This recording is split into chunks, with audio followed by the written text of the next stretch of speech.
Hokies! The Hokies prevail 65-58 over the Clemson Tigers to improve to 9-6 in the ACC. Head coach Buzz Williams has joined us here courtside. And, Coach, first and foremost, congratulations, of course, on the win. I wrote down 3 words as you were making your way out here, and they were persistence, patience, and toughness. It seemed like it kind of encapsulated the win tonight. Can you just talk about the style of play and how you guys were able to execute down the stretch to win this game? Yeah, so thankful. So thankful for who our guys are and how they've handled all of the changes, not only in playing time, not only in how we've practiced, but how they've handled everything. It speaks to who they are at a level unlike any team that I've coached. And I thought tonight, again, we forced a team into 36 out of 57 shots from 3. We continue to grow. We continue to improve on the defensive end. For an extended period of time, we only had 2 turnovers. We did not start the game great. They were scoring on offensive rebounds. I think they had 7 points at half on the glass, but 5 of them came really quickly. Every timeout in the second half was guys get in a little tighter. This will have nothing to do with anything other than our energy level. Everybody's going to play, and whoever has the most energy is who I'm going to play, because they're worn out, you guys are worn out, and it's going to be our energy that has to get us to the finish line. And a credit to all of those guys. I thought Pig was really, really good in the minutes that he played, including the second half. I thought PJ was superb relative to his energy. I thought 5 ran the team at a really high level, but it was just the energy. You get to this time of the year and all that has transpired, that's what it comes down to, not trying to say I know all of it. And not trying to act like a smart coach. That was what we talked about on Monday night. And that was your question. And that's what we just did. And it's exhausting, right? But it's so, in some ways, fun. But it's very humbling, right? That you can do all of this stuff. And here's this play, and here's this strategy, and here's this technique, and here's how we're going to do this, and here's how we're going to do that. And then all of that is dissipated. All that's gone away, and all that matters is playing at a really high level of energy. And I thought, as good as they are, that was the difference. And the crowd was unbelievable too. Great energy there. We had to have it, right? Yeah. I don't know what the guy was talking about with the bacon, but I'll buy some more bacon. Well, you're going to get some free bacon. We got a coupon for you there. When they missed 2 free throws in a row in the second half, which happened 3 times in a row, everybody gets bacon. Coupon for bacon. Nobody's ever given me one of those. That's kind of like all those commercials on the radio show. Welcome to the Buzz Williams radio show, and I get absolutely zero out of it. You were hoping you never got those keys to that Nissan truck? No, I didn't even get the freaking keychain. You were hoping for a Nissan truck, and I just gave you bacon. I'm just kidding. Coach, I don't need anything. It's not Joe's Diner bacon. How about the physical play of this game? This was like a Big East game where you had to grind it out. You talked about it was going to be a physical game. It was. And then you kind of got to adjust the way the game is officiating, because there wasn't a lot of fouls called in the first half, but a lot of contact. So on Monday morning was early bird, so we reviewed Georgia Tech defensive clips. We practiced Monday evening, and then on Tuesday, when we did the work relative to Clemson, the one thing that I said, and I asked Rock to say in a different way, is the officials are going to allow the players to decide the game. Mature officials understand what's at stake. They know what's going on, and they're going to let, as best they can, without it getting out of hand, they're going to let the players decide. And it was, I told our guys, it would be the most physical team that we have played all year long. It easily was the most physical team we've played all year long. And I thought that the officials did exactly what I thought they would do. And we were very fortunate in our, not fortunate, we earned the right, because of how we attacked them in the second half, to hurry up and get to the bonus. And 16 free throws were critical, and we should have Chris is not a 25% free throw shooter. Devin's normally going to make one, but those were really, really big points.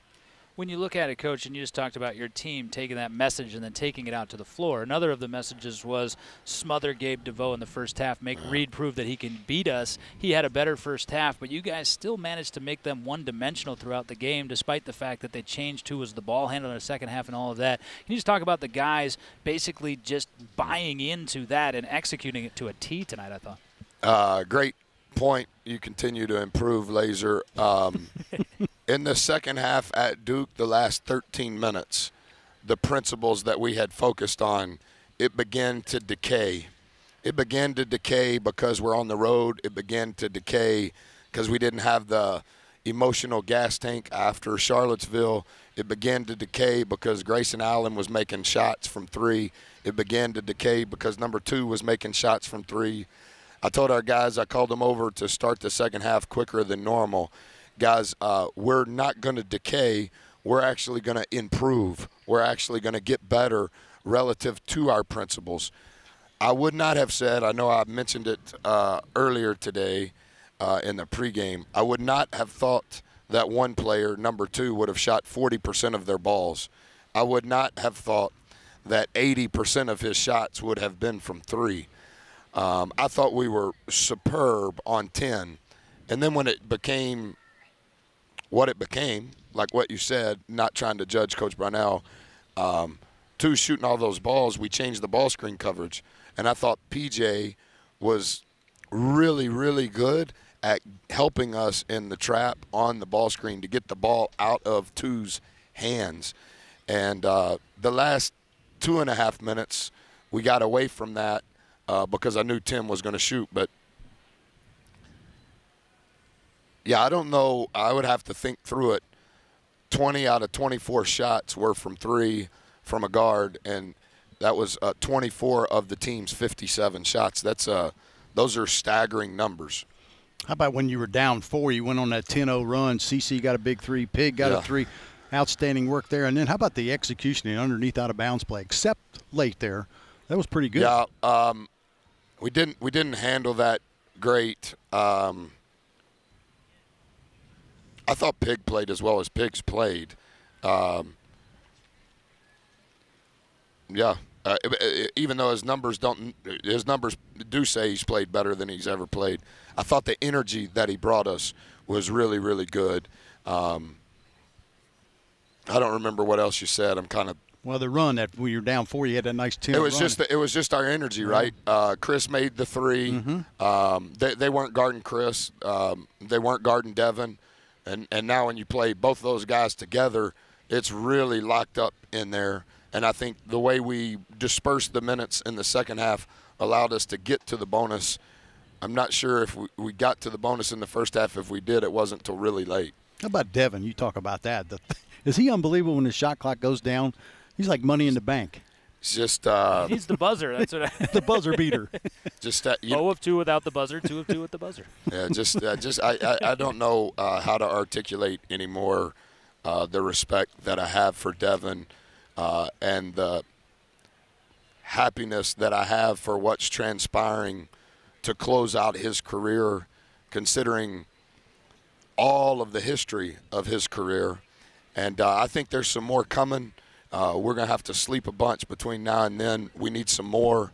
But really, in the most pure, genuine, I'm not trying to be a coach, just trying to be a human being, really, really happy for Devin.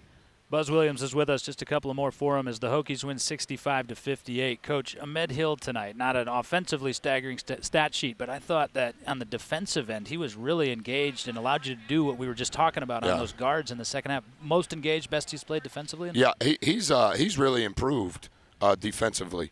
And not trying to be a jerk, Med's 1,000% with all my heart. I love Med, and I love his story.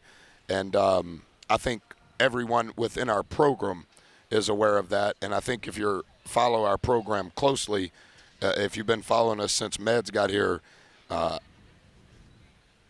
given Med as much grace as possible because of my respect level for him. My respect level is even higher because he went from playing 34 minutes a game to not playing 34 minutes a game.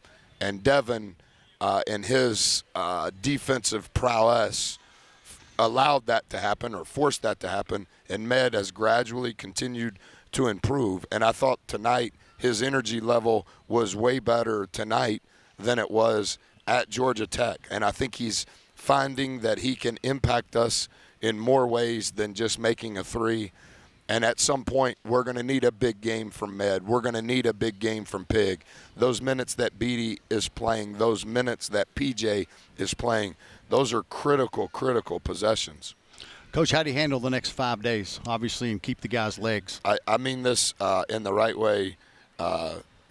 It's easy to love you, Burnip. I'm really worried about the next 24 hours, right?